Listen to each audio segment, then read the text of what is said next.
is this like for you? Like you're a ways into your career. This is your first finals. Like what are you doing to take this in?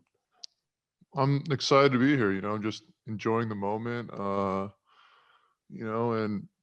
not really trying to, worry about anything, be too far in the future or anything like that. I just, kind of want to soak everything in. If you'd go to Disney, I feel like you'd get like souvenirs. Like, are you thinking about trying to do any of that here?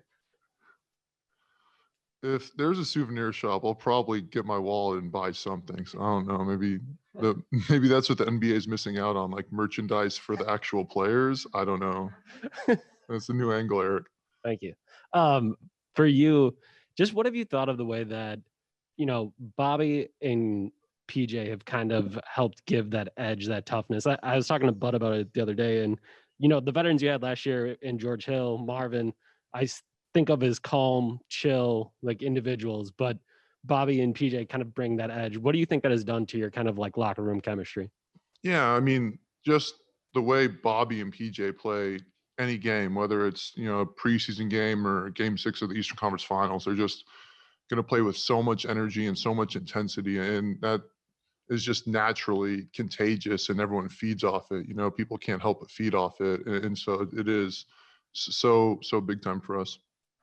Sean on the right. Yes, I'm sure you've watched DeAndre Ayton on film, and I just want to know, what can you tell us about his development and what kind of challenge will that be for you? Yeah, I mean, he's obviously developed very rapidly, and even, this season and even in the playoffs, he just continues to get better. And so, I know he's going to be a load down there. He's very talented in the post. He can step out and shoot it. He's great in the pick and roll. And he crashes the offensive boards hard, just plays hard in general. So he's definitely going to be a load to guard, and it's going to be a fun matchup. Back left. So, Brook, your teammates have echoed your sentiments of just like taking this all in. But then at the same time, after game 6 in Atlanta, PJ was like, we were already talking about Phoenix. So how can two things be true? Taking in the fact that you're in the finals, which is great, but also understanding that there's a task at hand. Yeah. I mean, we obviously can kind of do both those things. We had film right before we got here. We watched Phoenix, their offense, their defense, everything, and talked about what we were going to do in game plan. And so we're all on the same page there, and then, after we go through this, we're going to go on the court and walk through some stuff. So, it's just kind of taking turns, doing certain things at a time. But, we obviously have our focus. And I know this is all preview, like once you get on the court, everything changes. But in this moment right now, what do you think the series could come down to? I think it's just going to be kind of what we've hung our hat on as long as I've been here, and that's defense. We got to come out, play defense, respect the Suns, which we definitely do. They're a great team. And we have to just come from the jump, be ready from the jump, and play a full 48 minutes each and every night for 7 games. Dan here in the front. Hey, Brook. Kind of 2 questions. What does Vin Baker mean to you, and having him around? And then I guess, secondly, how have you seen him grow as a coach, specifically in his time as his position is sort of elevated? Yeah, I mean, having Vin, on the sideline and as a resource for me has just been invaluable.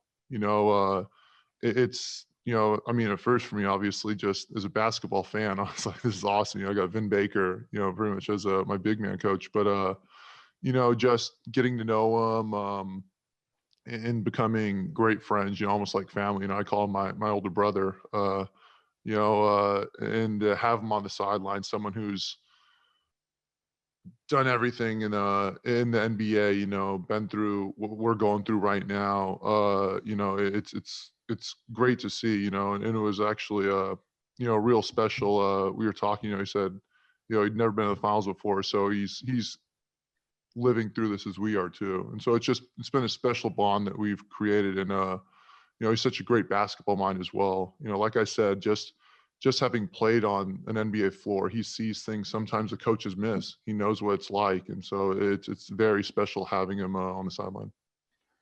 We're going to go a couple of questions on Zoom. Next question will be from Davide. Hey, Brooke, which is the difference for you with or without Giannis? Obviously, Giannis attracts a lot of attention. He's a huge part of what we do. I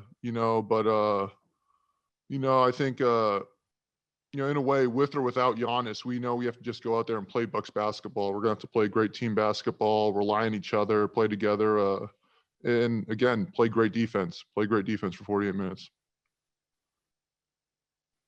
The next question will be from Edgar Borges.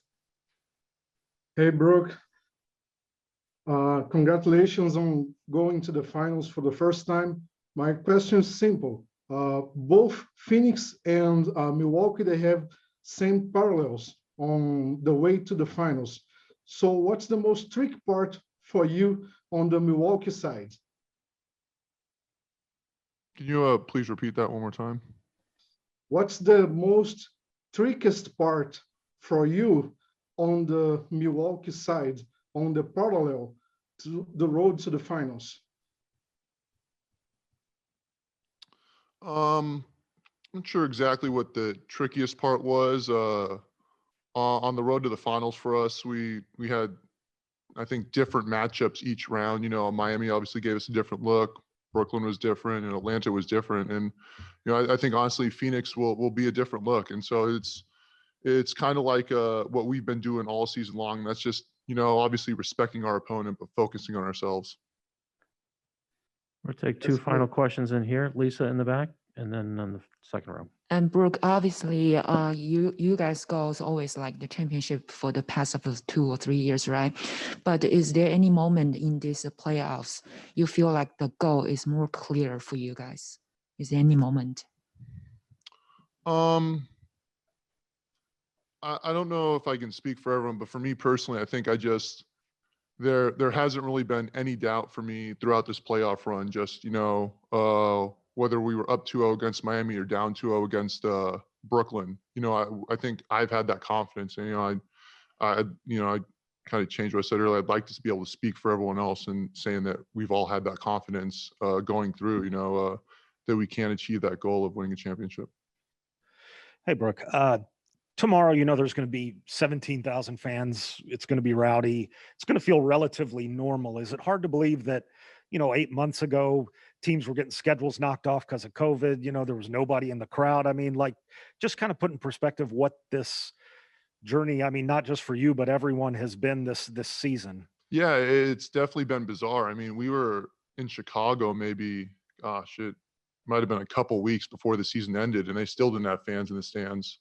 And so to go from that and to be fortunate enough to be playing in front of 17,000, like you said, that's every kid's dream to play in the NBA Finals, and you want to be able to experience that environment. And that's something, Giannis, PJ, Drew, they've been just saying the whole time is like, we want to enjoy, being on the road, playing against all those fans, going crazy, cheering against us. That's all part of enjoying being in the situation. So I think we're all very excited for that.